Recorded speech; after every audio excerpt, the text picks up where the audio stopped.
ഈശോ മിശിഹായിക്ക് സ്തുതിയായിരിക്കട്ടെ. ജൂലൈ 22 തിങ്കൾ.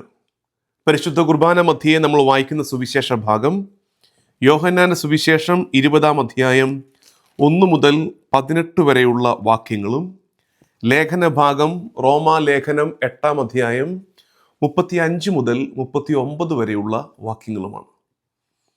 ഇന്ന് മഗ്ദലന മറിയത്തിൻ്റെ തിരുനാൾ ദിവസമാണ്. മേരി മാഗ്ദലിൻ ഈശോയോട് വല്ലാണ്ട് പാഷനേറ്റായിട്ട് കർത്താവിനെ സ്നേഹിച്ച, കർത്താവിനെ വിടാതെ പിന്തുടർന്നവളാണ് മഗ്ദലന മറിയം. പ്രത്യേകിച്ച് മഗ്ദലന മറിയത്തിൻ്റെ പ്രത്യേകതകളിൽ ഏറ്റവും പ്രധാനപ്പെട്ടത് ജീവിതം യൂ ടേൺ തിരിഞ്ഞു എന്നതാണ്. അവൾ പോയൊരു പോക്കുണ്ട്, പാപത്തിൻ്റെ വഴിയുണ്ട്.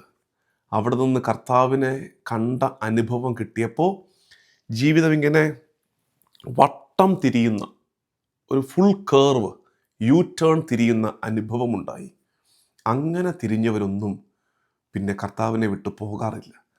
നമ്മുടെയൊക്കെ പ്രശ്നം, ഒന്നുകിൽ നമ്മൾ മഗ്ദലന മറിയത്തോളം പാപത്തിലേക്ക് പോയിട്ടില്ല, അല്ലെങ്കിൽ അങ്ങനെ യൂ ടേൺ തിരിയാൻ മാത്രം ഒരു ദൈവാനുഭവം നമ്മളിൽ നിറഞ്ഞിട്ടില്ല. അപ്പോൾ മഗ്ദലന മറിയത്തിൻ്റെ തിരുനാൾ ആഘോഷിക്കുമ്പോൾ നമ്മളും മഗ്ദലന മറിയത്തിൻ്റെ മാധ്യസ്ഥ്യം തേടി പ്രാർത്ഥിക്കേണ്ടത്, നിന്നെപ്പോലെ ജീവിതം ഇങ്ങനെ യൂ ടേൺ തിരിയുന്ന അനുഭവം ഞങ്ങളുടെ ജീവിതത്തിലും ഉണ്ടാകാൻ ഞങ്ങൾക്ക് വേണ്ടി മാധ്യസ്ഥ്യം വഹിക്കണമേ എന്ന് പ്രാർത്ഥിക്കണം.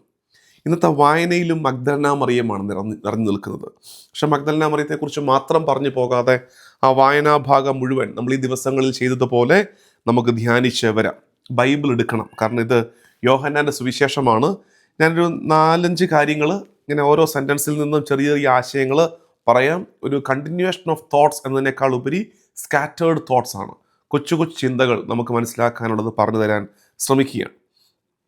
ഒന്നാമത്തത് സുവിശേഷ ഭാഗം യോഹന്നാൻ്റെ സുവിശേഷം 20 അധ്യായം 1 മുതൽ 18 വരെയുള്ള വാക്യങ്ങൾ നമ്മൾ വായിച്ചു തുടങ്ങുന്നത് ഇങ്ങനെയാണ്. ആഴ്ചയുടെ 1-ാം ദിവസം അതിരാവിലെ ഇരുട്ടായിരിക്കുമ്പോൾ തന്നെ മഗ്ദലന മറിയം ശവകുടീരത്തിൻ്റെ സമീപത്തേക്ക് വന്നു.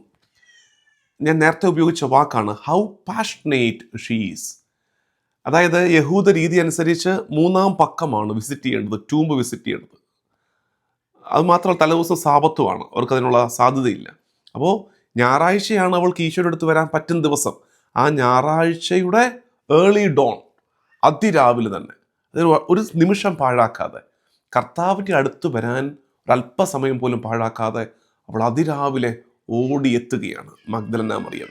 അതാണ് അവളുടെ ഈ പാഷനേറ്റ് ലവ്. ഭയങ്കര അഫെക്ഷനേറ്റ് ആണ് ഈശോയിലേക്ക്. ഈശോ ഇല്ലാതെ അവൾക്ക് ചിന്തിക്കാൻ പറ്റില്ല. അതാണ് കുരിശോളം അവൾ ഈശോയെ അനുഗമിച്ചത്. കുരിശോളം. ഒരു പക്ഷേ അവൾ പാപത്തിൽ തിരിച്ചു വന്നു കഴിഞ്ഞിട്ട് കർത്താവിനെ അവൾക്ക് മിസ് ചെയ്ത സമയം അപ്പോഴാണ്. ആ 1.5 ദിവസമാണ് കുരിശിൽ മരിച്ചത്. ആ വെള്ളി, ശനി, ഇതാ ഞായറാഴ്ച അതിരാവിലെ അവൾ ഈശോയെ തേടി എത്തുകയാണ്. ഇത് തന്നെ ഇവളുടെ പാഷൻ, ഇവളുടെ ഈ സ്നേഹം വീണ്ടും മനസ്സിലാക്കി തരുന്നൊരു ഭാഗമുണ്ട്.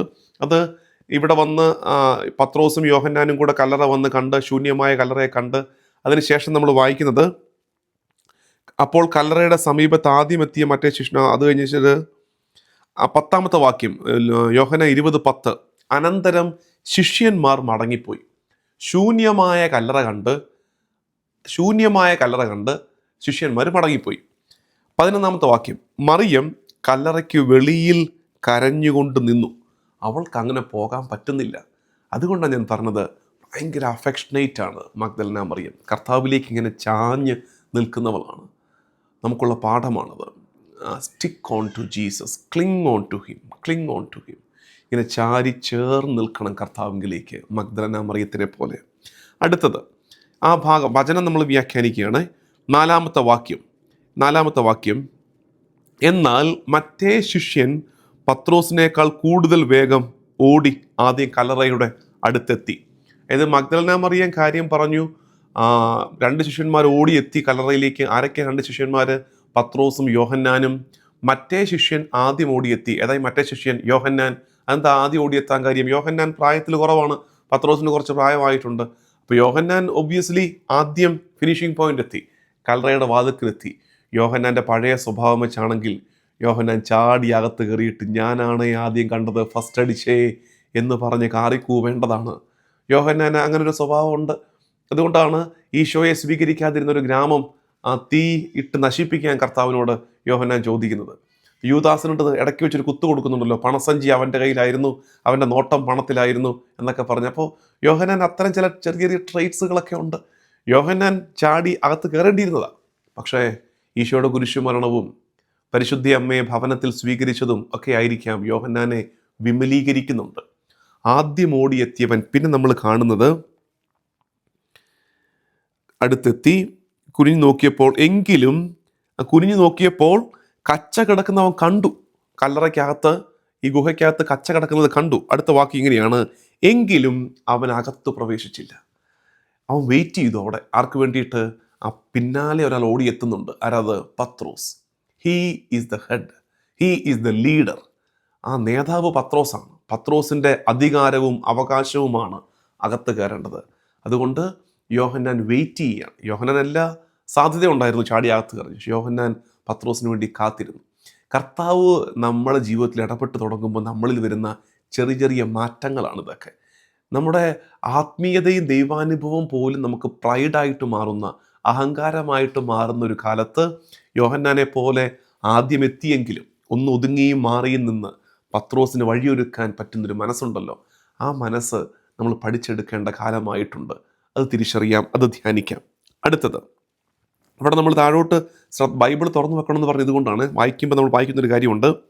കച്ച അവിടെ കിടക്കുന്നതും തലയിൽ കെട്ടിയിരുന്ന തുവാല കച്ചയോടുകൂടെ അല്ലാതെ തനിച്ച് ഒരിടത്ത് ചുരുട്ടി വെച്ചിരിക്കുന്നതും അവൻ കണ്ടു. കർത്താവിൻ്റെ കുഴിമാടത്തിലെ തുവാല ചുരുട്ടി വെച്ചിരിക്കുന്നത് കണ്ടു. ഈ ചുരുട്ടി വെച്ചിരിക്കുന്നത് നിങ്ങൾക്ക് എങ്ങോട്ടെങ്കിലും ഓർമ്മ പോകുന്നുണ്ടോ? സീറോ മലബാർ കുർബാന ക്രമത്തിൽ നിങ്ങൾ കാണുന്നുണ്ട്. ഞാൻ ഇതിനു മുമ്പ് പഠിപ്പിച്ചിട്ടുണ്ട്. ഈ കാര്യം അല്ലെങ്കിലും നമ്മൾ കാസയും പീലാസയും ബലിപീഠത്തിലേക്ക് സംവഹിച്ച് ബലിപീഠത്തിങ്കൽ കാസയും പീലാസയും ഉയർത്തി അത് വെച്ച് ആ തുണിയിട്ട്, അതിൻ്റെ പേരെന്താ, ശോശപ്പയിട്ട് മൂടുമ്പോൾ കർത്താവിൻ്റെ കബറടക്കം, കർത്താവിൻ്റെ മൃതസംസ്കാരമാണ് അനുസ്മരിക്കുന്നതെന്ന് നമ്മൾ പഠിച്ചിട്ടുള്ളതാണ്. അതിനുശേഷം കുറച്ച് കഴിഞ്ഞ് വിശ്വാസ പ്രമാണമൊക്കെ ചൊല്ലി അനാഫ്രയിലേക്ക് പ്രവേശിച്ച് കഴിയുമ്പോൾ ഈ തുണിയെടുത്ത് വൈദികൻ ചുരുട്ടി ഇങ്ങനെ മടക്കി വെക്കും. കണ്ടിട്ടുണ്ടായിരിക്കും അത്. എപ്പോഴെങ്കിലും നിങ്ങളുടെ കണ്ണിൽ പെട്ടിട്ടുണ്ടെങ്കിൽ അല്ലെങ്കിൽ ശ്രദ്ധിക്കണം. ചുരുട്ടി ഇങ്ങനെ മടക്കി വെക്കും. എന്താ അത്? ഈശോയുടെ ഉയർപ്പാണ്.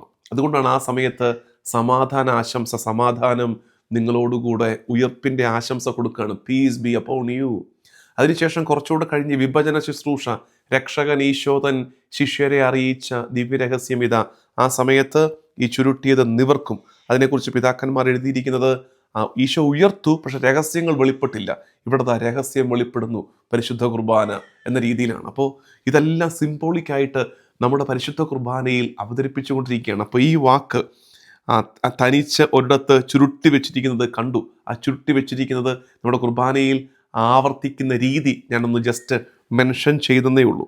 അതിനുശേഷം പിന്നീട് നമ്മൾ കാണുന്നത്, അപ്പം നമ്മൾ ഇതുവരെ കണ്ടത് the passionate love of Mary Magdalene.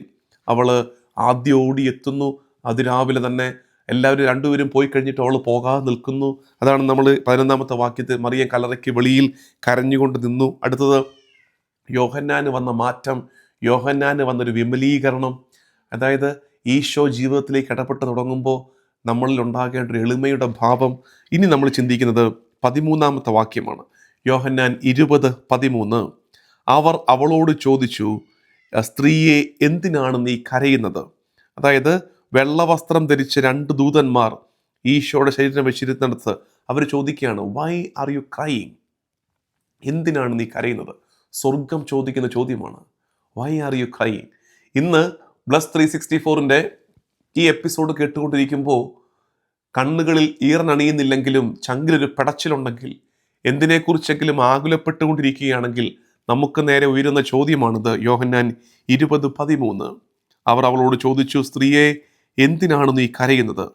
ഇനി സ്വർഗം, ദൂതന്മാർ ചോദിച്ച ചോദ്യം 15-ാമത്തെ വാക്യത്തിൽ, യോഹന്നാൻ 20:15 നോക്കാം. ഈശോ അവളോട് ചോദിച്ചു, സ്ത്രീയെ എന്തിനാണ് നീ കരയുന്നത്? സ്വർഗവും കർത്താവ് തമ്പുരാനും നമ്മളോട് ചോദിക്കുന്ന ചോദ്യമാണ്, വൈ ആർ യു ക്രൈയിങ്? നീ കരയാതിരിക്കുക, സങ്കടപ്പെടാതിരിക്കുക. കഴിഞ്ഞ ഈസ്റ്ററിനും കൂടെ ഞാൻ പറഞ്ഞതാണ്. എന്താണെന്നറിയാമോ ഈ കരച്ചിലിൻ്റെ കുഴപ്പം? എപ്പോഴും വിതുമ്പിയും വിങ്ങിയും ഇരുന്നാലുള്ള കുഴപ്പം എന്നറിയാമോ? ഈ കണ്ണുകളിൽ കണ്ണുനീര് നിറയുമ്പോൾ കൺമുമ്പിലുള്ള ഉദ്ധിതനെ കാണാൻ കഴിയാതെ പോകും, കാഴ്ച മങ്ങും. അതുകൊണ്ട് കണ്ണ് തുടയ്ക്ക്, സങ്കടപ്പെടാതിരിക്കുക. He is risen. അവൻ ഉയർത്തെഴുന്നേറ്റിട്ടുണ്ട്. ഉയർത്തെഴുന്നേറ്റവൻ കൺമുമ്പിലുണ്ടെങ്കിൽ ഏതു സങ്കട കടലിൽ നിന്നും കർത്താവ് നമ്മളെ വീണ്ടും കൈപിടിച്ചുയർത്തുമെന്ന് വിശ്വസിക്കുക.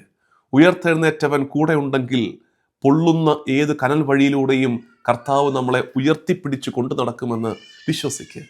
Why are you crying? എന്തിനാണ് നീ കരയുന്നത്? He is risen. അവൻ ഉയർത്തെഴുന്നേറ്റു.